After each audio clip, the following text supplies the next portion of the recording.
सभी को नमस्कार।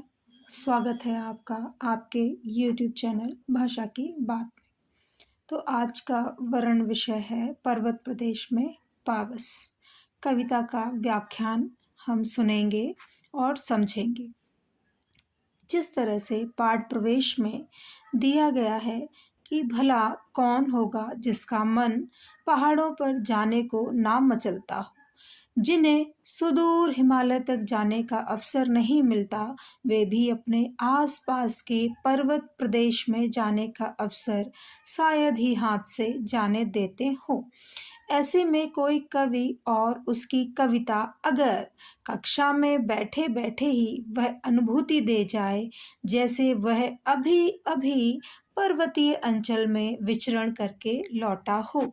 यहाँ देखिए बच्चों, पर्वतीय अंचल, अंचल क्या होता है? एक आंचल होता है। आंचल, आंचल मतलब क्या होता है? माँ की गोद को अंचल कहते हैं। पर्वतीय अंचल, पर्वतीय अंचल मतलब क्या? पहाड़ों का आंचल, पहाड़ों का प्रदेश, उसको कहते हैं पर्वतीय अंचल। राइट, आगे बढ़ते हैं। वीडियो में बने रहिए व्याख्यान के लिए। प्रस्तुत कविता ऐसे ही रोमांच और प्रकृति के सौंदर्य को अपनी आँखों से रखने की अनुभूति देती है। प्रस्तुत जो कविता दी हुई है पर्वत प्रदेश में पावस, यही नहीं सुमित्रा नंदन पंत की अधिकांश कविताएं पढ़ते हुए यही अनुभूति होती है कि मानो हमारे आसपास की सभी दीवारें कहीं विलीन, विलीन शब्द का मतलब क्या है? लुप्त हो जाना, इनविजिबल हो जाना, हो गई हूँ। हम किसी ऐसे रम्य स्थल पर, रम्य स्थल का मतलब क्या है? जो बहुत ही मन को मोहने वाला है, बहुत खूबसूरत लगने वाला है, ऐसे रम्य स्थल पर आप पहुँचे हो जहाँ पहाड़ों की अपार श्रृंखला, श्रृंखला शब्द का मतलब है माउंटेन्स की चेन जिसको कहते हैं। ऐसे होते हैं ना, जैसे बच्चों इस तरह से माउंटेन बने हुए हैं, तो ये माउंटेन्स की चेन है, इसको कहते हैं श्रृंखला, एक साथ लगी हुई। आसपास झरने बह रहे हैं और सब कुछ भूलकर हम उसी में लीन रहना चाहते हैं। महाप्राण निराला ने भी कहा था। पंत जी, ये कविता पंत सुमित्रानंदन पंत जी के द्वारा रचित है। तो महाप्राण निराला ने कहा था, पंत जी में सबसे ज़बरदस्त कौशल जो है वह है शैली की तरह अपने विषय को अनेक उपमाओं से सवार कर मधुर से मधुर और कोमल से कोमल कर देना। शैली की तरह मतलब क्या है बच्चों? ये भी राइटर हैं शैली। तो उपमाओं में, उपमाओं मतलब क्या होता है? प्रतिबिंब, रिलेशन, किसी से रिलेट करना। तो बांध दे करके ना कोमल से कोमल उसको कर देते हैं, मतलब सुंदर से सुंदर कर देते हैं। आइए पढ़ते हैं कविता। कविता कि पर्वत प्रदेश में पावस, पावस ऋतु थी पर्वत प्रदेश, पल पल परिवर्तित प्रकृति वेश, मेखलाकार पर्वत अपार, अपने सहस्त्र दृग सुमन फाड़, अवलोक रहा है बार बार, नीचे जल में निज महाकार। देखिए बच्चों, पावस ऋतु, पावस ऋतु क्या होती है? रेनी डेज जो होता है ना, बरसात की ऋतु जो होती है उसको कहते हैं पावस ऋतु। वर्षा काल जो होता है उसको कहते हैं पावस ऋतु। पर्वत प्रदेश में, और कहाँ पे थी? पर्वतीय प्रदेशों में थी, जहाँ पर पहाड़ हैं। जैसे हिमालयास में हिमालय पर्वत, उत्तराखंड, जहाँ मतलब पहाड़ी एरिया। पल पल परिवर्तित प्रकृति वेश, और उस दौरान जो प्रकृति है, जो नेचर है, ऐसा लगता है बाल बाल अपने रूप को परिवर्तित कर रही है, रूप का नया नया सौंदर्य बिखेर रही है, श्रृंगार कर रही है। और कवि ने क्या लिया? मेखलाकार पर्वत अपार, मेखलाकार जैसे पर्वतों की चेन बनी हुई है ना, इस तरह से। तो ये वाला जो पार्ट है, ये क्या होता है? बैली पार्ट। ये वाला जो पार्ट होता है ना, ये वाला, इसको क्या कहते हैं? बैली पार्ट। कह रहे बैली पार्ट जो है मेखलाकार पर्वत, मतलब अपार श्रृंखलाएं, बहुत दूर दूर तक जहाँ नजर दौड़ा वहाँ पर्वत ही पर्वत दिखाई देते हैं। और मेखलाकार पर्वत दिखाई, एक दूसरे से जुड़े हुए हैं और मेखलाकार पर्वत प्रदेश में दिखाई दे रहे हैं। और क्या करें? अपने सहस्त्र दृग सुमन फाड़, अवलोक रहा है बार बार, नीचे जल में निज महाकार। अपने सहस्त्र दृग, सहस्त्र मतलब होता है हजार, दृग मतलब होता है आँख, ठीक है? सहस्त्र मतलब होता है हजार, या हजारों, आप इसको कह सकते हैं हजारों आँखों से दृग सुमन, सुमन मतलब कहते हैं फूल, फूल।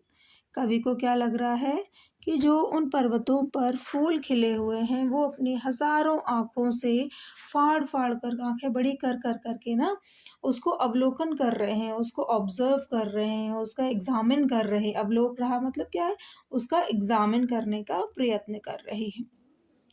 नीचे जल में निज महाकार, जल में क्या है, नीचे जल में निज महाकार, महाकार, महाकार शब्द का मतलब क्या है, जो पहाड़ बड़े बड़े ऊंचे ऊंचे हैं इनको कहा गया है महाकार, ठीक है, इनको कहते हैं महाकार।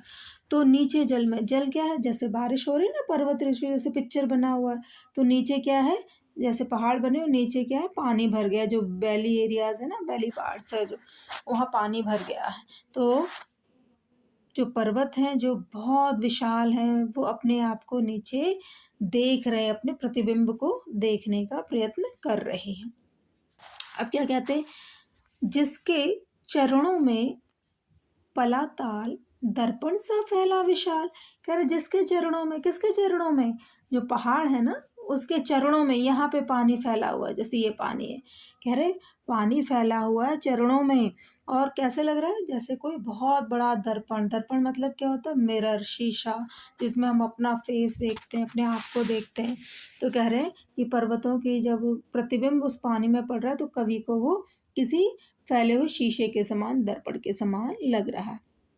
गिरि का गौरव गा कर झर झर मद में नस नस उत्तेजित कर, मोती की लड़ियों से सुंदर झरते हैं झाग भरे निर्झर।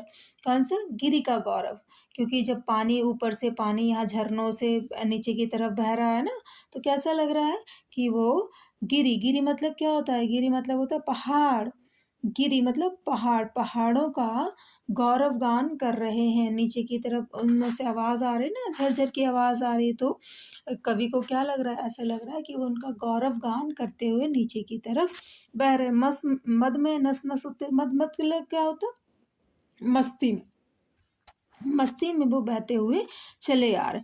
मोती की लड़ियों से सुंदर, कैसे, अब जब ऊपर से पानी आप गिराओ तो अपनी बकेट में भी गिराओ तो आप देखते हो ना कि मोती मोती ड्रॉप्स लगते हैं, चमक मारते हैं। अब यहाँ पे तो ऊपर से झरना गिर रहा है और फिर सनलाइट पड़ रही है तो वो और भी ज़्यादा सुंदर मोती की लड़ियों जैसे लग रहे हैं, कंटिन्यूसली लगातार जो बह रहा है झरना।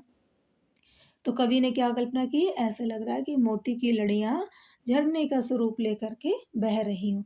झरते हैं झाग भरे निर्झर, निर्झर मतलब क्या है, एकांत स्थानों पर झाग से भरे हुए झरने नीचे की तरफ फ्लो हो रहे हैं, नीचे की तरफ झर रहे हैं। अब क्या, गिरिवर के उर से उठ उठ कर, गिरिवर, गिरिवर के उर से उठ उठकर उच्चाकांक्षाओं से तरिवर, गिरी कैसे कहते हैं, पहाड़ों को, पहाड़ों के ऊपर उगे हुए जो पेड़ हैं, पहाड़ी क्षेत्रों में कौन से पेड़ उगते हैं, ज्यादातर पाइन ट्रीज, देवदार के वृक्ष इस तरह से उगते हैं, जो किस शेप में होते हैं बच्चों, इस शेप में जो होते हैं जनरली, क्योंकि वही सरवाइव कर पाते हैं।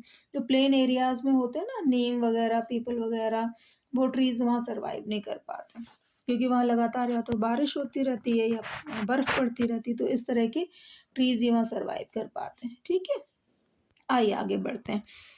तो अब क्या कर, उच्चाकांक्षा, उच्चाकांक्षाओं का मतलब क्या है, ऊंची ऊंची इच्छाएं, बड़ी बड़ी इच्छाएं, कौन सी इच्छाएं, जो हम अपने मंजिल को प्राप्त करने के लिए इच्छा करते हैं। तो तरुवर कैसे लग रहे हैं कवि को, पहाड़ों के ऊपर पेड़ उगे हुए हैं, तरुवर का मतलब क्या है, पेड़, पेड़ उगे हैं और वो आसमान की तरफ बहुत ऊंचे ऊंचे उगे हैं ना, तो आसमान की तरफ वो देख रहे हैं, तो कवि को वो लग रहा है कि वो अपनी मंजिल की तरफ निहार रहे हैं। है झांक रहे नीरव नभ पर, है झांक रहे नीरव नभ पर, अनिमेष अटल कुछ चिंता पर। अब क्या कह रहे हैं, नभ, नभ मतलब क्या था, आकाश, कह रहे कवि को क्या लग रहा है कि वो जो पेड़ है वो आकाश की तरफ देख रहे हैं, झांक रहे हैं। अनिमेष, अनिमेष शब्द का मतलब है बिना पलकों को झपकाए, बिना पलकों को झपकाए, विदाउट ब्लिंकिंग आईज इसको कहते हैं, बिना पलकों को झपकाए आसमान की तरफ देख रहे हैं। और कवि को क्यों लग रहा है, कह रहे हैं लग रहा है जैसे कुछ चिंतित हो। अटल, अटल मतलब क्या है, उनको वहाँ से हिलाया नहीं जा सकता। चिंता पर क्यों लग रहा है? क्योंकि एकदम शांत खड़े हुए हैं, हिल-डुल नहीं रहे, अभी हवा नहीं चल रही ना, तो हिल-डुल नहीं रहा। तो कवि ने इसको इससे रिलेट किया, इससे उपमा दी, चिंता से उपमा दी। आगे बढ़ते हैं बच्चों। उड़ गया अचानक लो भूधर, फड़का अपार पारद के पर। अब क्या है? अचानक क्या हो गया? अचानक सारा का सारा जो क्लाइमेट चेंज दिखाई दे रहा था, ऐसा लग रहा। भूधर, भूधर मतलब पहाड़, ठीक है। भूधर का मतलब क्या है? भूमि पे रखे हो ना, भूमि, भूमि, और भूमि पे क्या रखे हुए? पहाड़। भूधर, भूमि के ऊपर जो पहाड़ रखे हुए हैं, तो ऐसा लग रहा है कि वो कहीं विलुप्त हो गए, कहीं गायब हो गए। फड़का अपार पारद के पर। फड़का अपार पारद के पर का मतलब क्या है? कि चारों तरफ ऐसा लग रहा है वातावरण क्या हो, सफ़ेदी चारों तरफ, जो आसमान है, क्लाउड है, सब ने उसको घेर लिया है। अब कहीं पे भी ना तो तालाब दिख रहा है, ना बादल दिख रहे हैं। इसी तरह आगे की 4 पंक्तियों में क्या वर्णन किया है कि सब जगह क्या है? जो इंद्रजाल खेलता, इंद्रजाल जो है वो, कवि को क्या लग रहा है? जो प्रकृति है वो सबको अपने आकर्षण में लगाए हुए है, सबको आकर्षित कर रही है, और सब उस आकर्षण में बंधे हुए हैं। ये इस कविता की व्याख्या है। बहुत बहुत धन्यवाद बच्चों, आपने अपना समय इस वीडियो को देखने के लिए दिया। Thank you for watching your video. Thank you so much.